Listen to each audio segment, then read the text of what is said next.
সুবহানাল্লাহ। আল্লাহ নবী তখন ডাক দিয়ে বলেন, সাহাবীরে, আজকে মসজিদ থেকে তোমার বাড়ি পর্যন্ত একটা দড়ি টানায় দাও, রশিটা নিয়ে দাও। সুবহানাল্লাহ। রশি ধরে ধরে রশি ধরে ধরে নামাজে আসবা, জামাতের সহিত নামাজ আদায় করবা। জামাতের সহিত নামাজ আদায় করলে 27 গুণ সওয়াব যিনি বৃদ্ধি করে দেবেন তিনি, আর একটু জোরে বলুন তিনি কে? তিনি হলেন আল্লাহ। এর জন্য ভাইয়েরা আমার, বন্ধুগণ আমার, আমাদেরকে নামাজ ছাড়া যাবে না। আল্লাহ তাআলা বলেছেন যারা রুকু সিজদা করবে আমি আল্লাহ তাআলা স্বয়ং তাদের বন্ধু হয়ে গেলাম। জোরে বলি সুবহানাল্লাহ।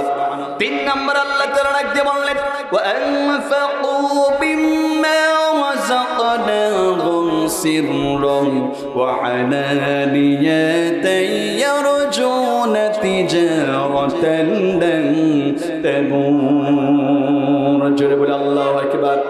আল্লাহ তাআলা বললেন, ওয়া আনফাকু বিম্মা রাযাকনাহুম, আল্লাহ তাআলা বলেছিল আমি আল্লাহ তাআলা তোমাদেরকে যে রিজিক দিয়েছি, যে অর্থ সম্পদ আমি আল্লাহ তাআলা তোমাদেরকে দিয়েছি, এই অর্থ সম্পদ প্রকাশ্যে এবং অপ্রকাশ্যে আমি আল্লাহ রাব্বুল ইজ্জাতের রাস্তায় দান করে দিবা। জোরে বলি সুবহানাল্লাহ। প্রকাশ্যের অপ্রকাশ্যে কি? এখানে তাফসীরি কারক ব্যাখ্যা দিয়েছে আল্লাহর গোলামেরা, প্রকাশ্যের অপ্রকাশ্যটা কি? প্রকাশ্য হলো যে দানটা আপনি করছেন। রমজানের মধ্যে আমরা দেখতে পাই ঈদের কয়েকদিন আগে আবার আপনার যে সম্পদ আছে এই সম্পদ থেকে আমরা আল্লাহর রাস্তায় আজকে মানুষকে, আজকে আত্মীয় স্বজনদের মাঝে, গরিব দুঃখীর মাঝে জাকাত প্রদান করি কি করি না? কথা বলেন। জাকাত প্রদান করি আল্লাহর গোলামেরা। এই যে জাকাতটা আমরা প্রকাশ্যে আজকে জাবেনের মধ্যে আজকে মিলে থাকি, এর জন্য আল্লাহ তাআলা বললেন তোমরা প্রকাশ্যে এবং অপ্রকাশ্যে দান করো। আর অপ্রকাশ্যে যেইটা দান করবে, অপ্রকাশ্য দানটা হলো এই জাবেনের মধ্যে এই যে মাদ্রাসা বলেন, মসজিদ বলেন, এতিমখানায় বলেন, আজ গোপনে যে এগুলো দান করবেন, আমার আল্লাহ তাআলা বলেছি এই 3টা কাজের সঙ্গে যারা সম্পর্ক রাখবে আমি আল্লাহ তাআলা বলে দিলাম তাদের কোনো লস হবে না। তারা আমি আল্লাহ তাআলা বলে দিলাম পৃথিবীর মধ্যে এই 3টা কাজ যারা প্রতিষ্ঠিত করতে পারে আমি আল্লাহ তাআলা বলে দিলাম তাদের সঙ্গে আমি এমন ব্যবসা করলাম যে আমি আল্লাহ তাদের সঙ্গে বন্ধুত্ব স্থাপন করে দিলাম। জোরে বলি সুবহানাল্লাহ। তাহলে আমল করবেন কয়টা? কয়টা কাজ করবেন? কথা বলেন। 3টা কাজ করতে হবে আল্লাহর গোলামেরা। কোরআনের সঙ্গে সম্পর্ক রাখবেন, কেননা কোরআন কিন্তু এমনি এমনি আল্লাহ তাআলা পৃথিবীর মধ্যে দেয় নাই।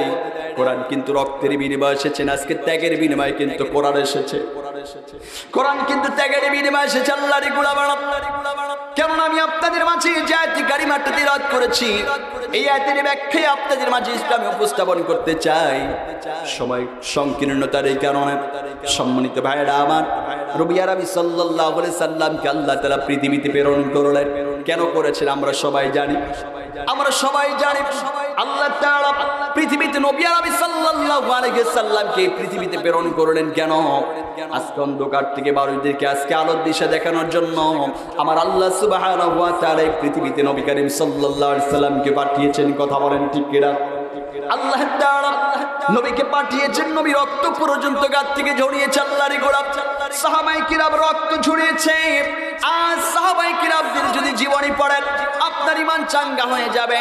কেননা সাহাবায়ে কিরাম আজকে দিনের দাওয়াত দেওয়ার কারণে গাত থেকে রক্ত ঝরিয়েছে, জীবন পর্যন্ত দিয়ে দিয়েছে, তবু আজকে কোরআন থেকে ছিটকায় যায় না। কথা বলেন ঠিক কিনা? কলিজার টুকরো বিয়াবার কোরআনের দাওয়াত দিয়েছে। এই কোরআনের দাওয়াত যখন দিয়েছে কলিজার টুকরো বিকে নিষিদ্ধ পর্যন্ত করা হয়েছে। কথা বলেন ঠিক কিনা? এখন ইন্নার